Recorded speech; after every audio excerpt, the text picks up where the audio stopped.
Hello everyone, my name is Nathaniel Freeman and this is Freeman's Money, and today we're going to be talking about inflation and the money printing that happened last year, just because I feel like some people, they're still asking me questions, so I thought I'd just make a quick little video. So, since 2019 and 2020, roughly in North America, we've printed an extra 24% of the total money we had before. That means if at the beginning of 2019 we had let's say $75 billion. It's a lot more than that, don't get me wrong, but let's say 75. We printed another 24% of what we have now is because of that, so we would have $100 billion. So that means that everything roughly will increase in cost by 30% in the next few years. Now, that's kind of the apocalyptic idea of it, that prices are just going to shoot up 30%. We're seeing big rises in prices in like the cost of lumber, the cost of gas, the cost of just everyday equipment, copper, I believe aluminum's up as well. We're seeing those price rises, but we don't know if that's because of the shortage we're having because of the COVID, or if it's because of the inflation we're going to be facing. Now, there's two really hypotheses about how this inflation is going to affect everyone. One is a doomsday, one's kind of like a, no, it's not going to be too bad kind of version. The doomsday version is we're going to get massive inflation by like 30%. The government's going to try to control inflation by increasing interest rates. So everybody with a variable interest rate, or everybody who's going to get a mortgage in the next few years, those rates are going to be sky high. We're talking like 5% plus.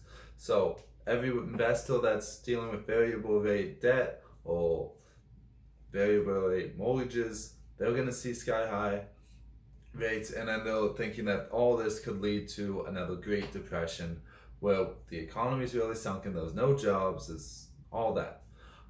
That's the doomsday version. The other version is people are just going to, once everything opens up and everything's out and you can go out and do things, we're going to have a massive boom in spending, and then that money is just going to trickle up into the economic system. So pretty much the rich will get richer, those who own assets will go up in value. But that's all we'll really see, is that money just flows up, and then it's just business as usual after a few months. Now, with the doomsday version, we've seen stuff like that happen before with countries who just, they kept printing money, they just wanted more of it, they wanted to spend more, they didn't want to tax people, and then they had massive inflations where people were rolling around dumpsters of money just because it was worthless, and people were burning money for heat and for fuel because money didn't have that value. Those things can happen. Do I think it's going to happen in North America? No, I don't. I think the government's more on the ball than that. Investors are more aware of it. Everybody kind of sees it coming and they're trying to adjust for it to make sure it doesn't happen. I think we'll all be good. I don't have a crystal ball, but that's what I think. Now, the other way where we just have a massive spending boom, we're seeing that. We're seeing, if you look at the average amount of money saved, it's more than it was in the pandemic. The average person has more money in savings than before the pandemic, and people think that just when everything opens up and you have the ability to go spend your money as freely as you want to, then that money will just disappear back in the market. Now, what usually happens when you spend money is you spend money on a product, person who made that product makes money, so then it just moves up and it goes into the wealthiest pockets.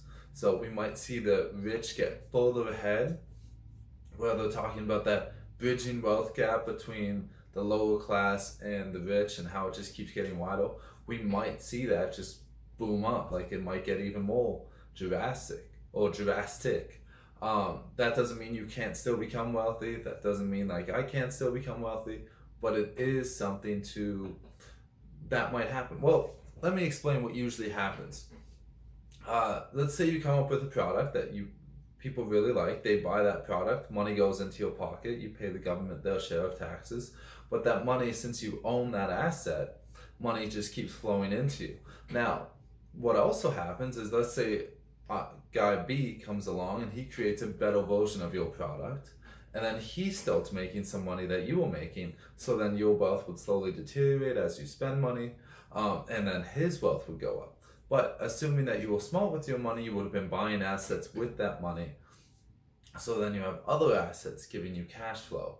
But really, that's how money flows into the ultra rich. They invent something, they come up with an idea, they buy it or they own it. So then people buy it, and then they buy more assets and they buy more ideas, and then they just keep flowing more money into them because they spend their money to buy things that make them more money, and then that just really gets them wealthy.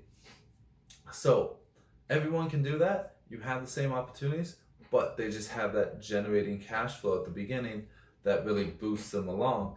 And then they can also purchase other people's ideas when they think they're going to make money. And having more money makes it easier to buy assets. That's just a fact. If you want to buy more of something, having more money to begin with is that really helps. And people are like, well, how do we get money out of the ultra wealthy? It's like, you're gonna have some show. The most people that are in the top 1% in Canada and the United States are people retiring. That's just a fact. They worked their 40, 50 years. Now they're retiring, taking their big pensions. They got a big check that they're gonna live off for the rest of their life. That's the majority of wealthy people, the top 1%. Now the rest of them are people who made businesses, designed things, really high paying professions, that kind of thing. And then they just grew their wealth. You do have some people who inherit their money, but I think it was like 85% of all millionaires are self made, and only 15% of that was generational. Might even be less than that now that I'm thinking about it. But anyway, so we might see that gap between the poorest among us and the richest among us get a lot wider, because that money that's been pumped into the economy, it's got to go somewhere. It's not just going to hang around. People are going to spend it. People are going to use it. So you're going to see that money flow from everybody was given, or everybody kind of middle class, lower bottom was given a big fat paycheck. That money is just going to flow up to the wealthiest people as long as they're spending it and not buying assets. With crazy inflation, we're seeing it already. Well, the cost of lumber and all these things, they've gone up in price. That might be the market expecting that. That might be because the market is just like, oh, well, we can charge more right now because more people want to do this. People wanting to renovate their house has gone up massively since people were stuck at home all the time. So it's hard to say. Nobody really knows, and I can't research 100% of the things. I don't have a team behind me. It's just me and my little tripod and a cell phone making these videos. So the best way to hedge against inflation is to own assets. If you own assets that are going to last through, let's say, the Great Depression or any of those things, owning assets, they'll just get more valuable. People will pay more for them. Your wealth will continue to increase. If you don't own any assets, then, like, I bought my house a year ago. Inflation for the house has been massive. It's gone up a huge amount in value. Everybody who doesn't own a house didn't get that boost in value like I got. And that's happened with some of my friends. They were thinking about buying a house. They didn't. I bought my house. It was lower than, I think all of them were going to buy more expensive houses than me. And then my house went up huge amount in value. And now they're looking like, should have bought last year. You should have, but nobody knows. It could have went down massively. Next year, we could see a massive fall in the value of houses.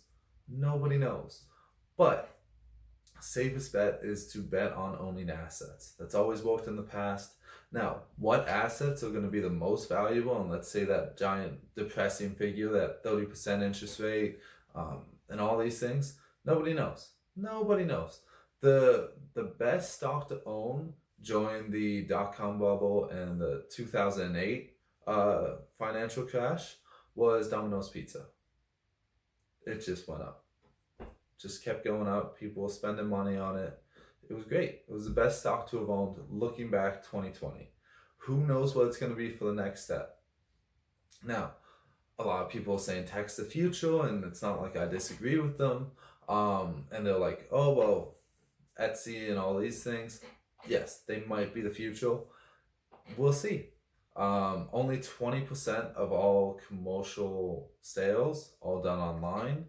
Etsy and Shopify and all those companies, they have a lot of room to grow into. People are getting more comfortable with online spending. You might see a giant boost in those stocks, even if the economy does take a tank. Who knows?